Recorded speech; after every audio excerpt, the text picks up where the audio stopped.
சென்னையில் first time F4 racing circuit night racing நடக்க இருக்கு. அதற்கான ஆயத்த பணிகள்லாம் நடந்துட்டு இருக்கு. வெளிநாட்டு வியாபாரத்தை நம்மூரில் அனுமதித்ததால் இன்று முதல் நீ திறந்த வீட்டில் நுழைய புலிகேசி என எல்லோராலும் அன்போடு அழைக்கப்படுவாய். ஆனா மனசாட்சி எல்லாம் புழுகிறீங்களா?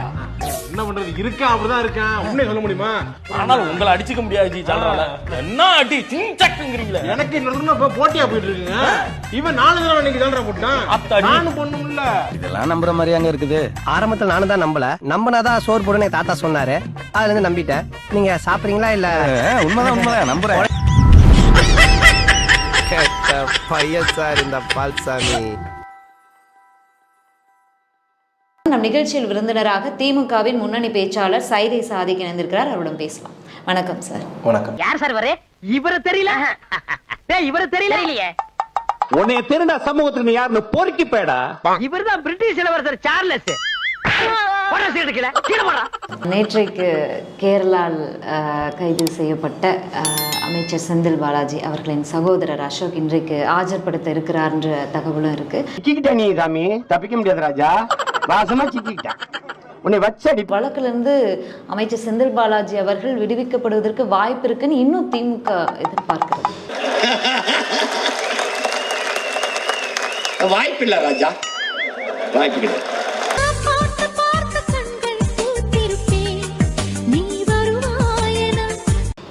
விடுவிக்க மாட்டாங்கன்னு நீங்க முடிவு பண்ணிட்டீங்களா?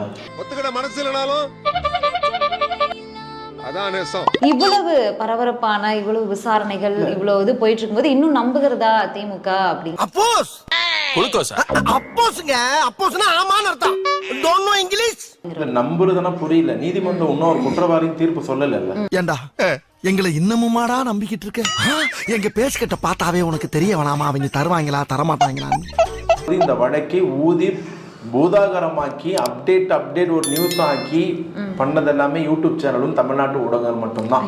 போங்கண்ணா, இப்பெல்லாம் சின்ன சின்ன விஷயத்த ஊதி பெருசாக்குறீங்கண்ணா. ஊதி பெருசாக்குறேன் நான் என்ன பலவனி ஆவறியா? இந்த வழக்கு மட்டும் இல்ல சார், எல்லா வழக்கும் இதே மாதிரிதான். செந்தில் பாலாஜி குற்றம் சாட்டப்பட்டிருக்கிறார். புரிஞ்சதா? விசாரணை நடக்கணும், எதிர்த்தரப்பு விசாரணை நடக்கணும். அவரே ஒப்புக்கொண்டும் இருக்கிறார்.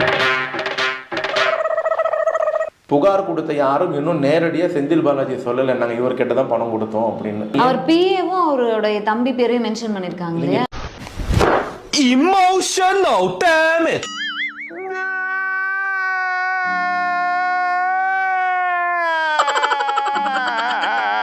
நீட் விஷயத்திலேயே தேர்தல் முன்னாடி வந்து கையெழுத்து போடுவோம் அப்படின்னு சொல்லி நாங்க ஒரு விஷயம் ரகசியம் வச்சிருக்கோம்.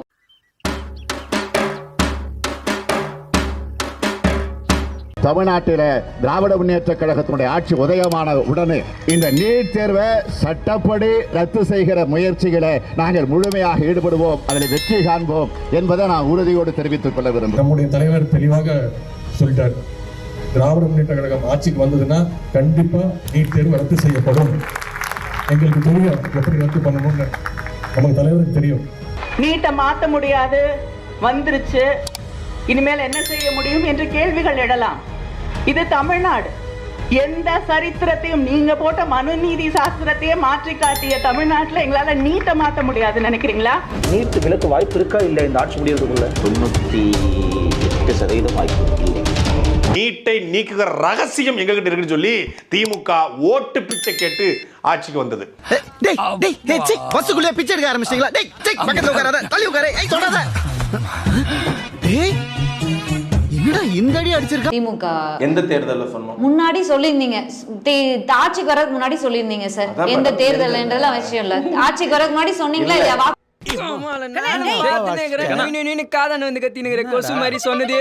இந்த நீட்டை வைத்து திமுகவை, காங்கிரஸை, மன்மோகன் சிங்கை விமர்சனம் செய்கிற மாட்டு மூத்திரம் குடிச்சிட்டு மூளையே வேலை செய்யாம இருக்கிற சங்கிகளுக்கு தெளிவா பதில் சொல்லுகிறேன். சாம்பார் ஆப் எனக்கு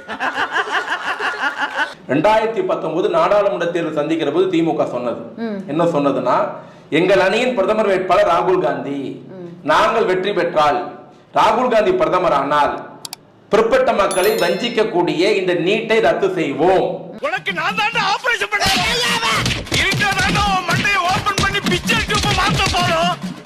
ஆபரேஷன் பண்ண வந்தவனுக்கே ஆபரேஷன் பண்ணி 2019 நாடாளுமன்ற தேர்தல சொன்னது ரத்து பண்ணுவோம்ட்டு 2021 சொன்னது விலக்கு பெறுவோம், அதற்கான ரகசியம் எங்களுக்கு தெரியும் என்று மாண்புமிகு அமைச்சர் உதயநிதி ஸ்டாலின் அவர்கள் சொன்னார்கள்.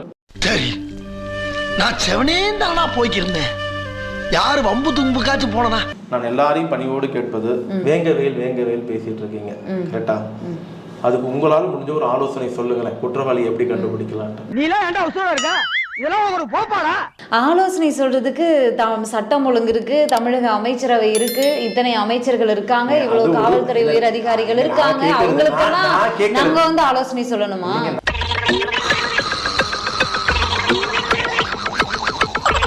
சென்னை உயர்நீதிமன்ற நீதிபதி சொல்லியிருக்கிறார், மிக மிக மிக கஷ்டம் குற்றவாளியை கண்டுபிடிக்கிறதுக்கு, ஆனால் தமிழ்நாடு காவல்துறையும் அரசும் இந்த விஷயத்தில் மிக சிறப்பாக செயல்படுகிறது.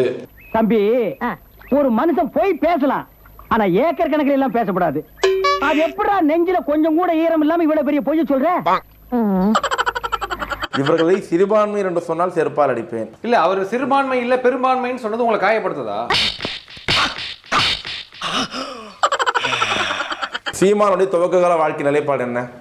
திராவிட இயக்கத்துல இருந்தவர் தான். பெரியார் அண்ணா பேசினார், பெரியார பேசினார், திமுக கூட்டத்தில் பேசினார், திமுக கம்யூனிஸ்ட் ஆதரிச்சா மதிமுக கிட்ட போனார்.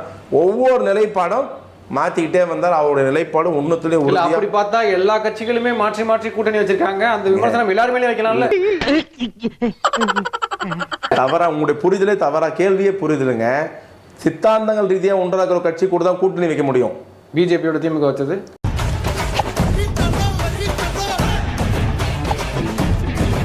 எப்படி வச்சது? நீங்க எவ்வளவு நாளா யூடியூப் சேனல் நடத்துறீங்க? என்ன கேள்வி? நல்ல கேள்வி இது. இது ஒரு நல்ல கேள்வி. பதில சொல்றா.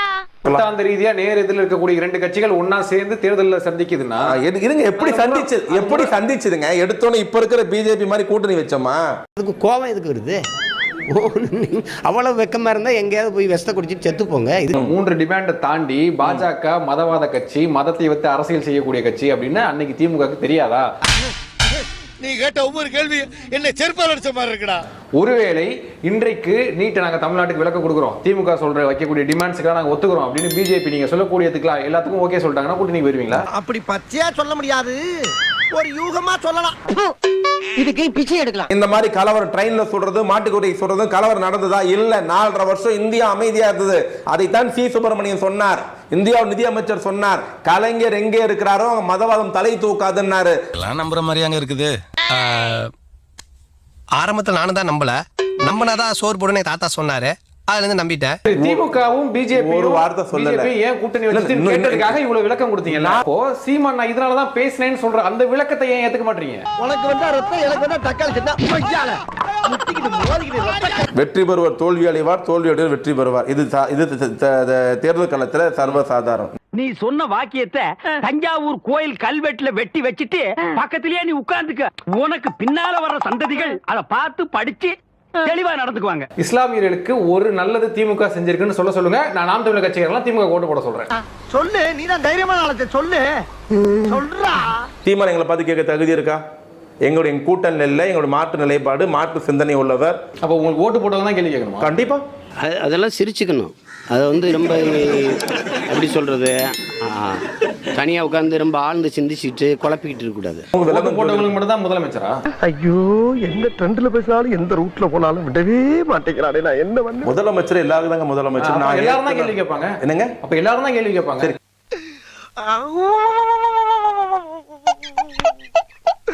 இன்னைக்கு என்னெல்லாம் பண்ண போறாரோ. கேள்வி கேட்கறது வேற, அந்த கேள்விக்கு பதில தெரிஞ்சுன்னு உள்வாங்கிறது வேற. பைத்தியகாரத்தனமா கேள்வி கேட்கறது வேற. என்னங்க? கேள்வி வேணாம், கோரிக்கை தான். ஓட்டு போடாதவங்களும் கோரிக்கை வைக்கலாம்ல.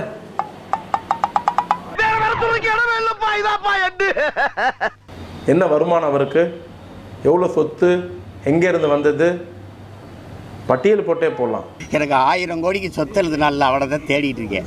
டேய், சொத்து பட்டியலை வெளியிட்ட நீ பத்திரத்தை ஒரு தடவை வெளியிடுறா தயவு செய்து. இப்ப எனக்காக நீங்க ஒரு குத்துனா குறைஞ்சா போயிருவீங்க. சரி, பாசக்கரப்ப ஒரே ஒரு குத்தி விட்டு போவோம். வாடாங்க.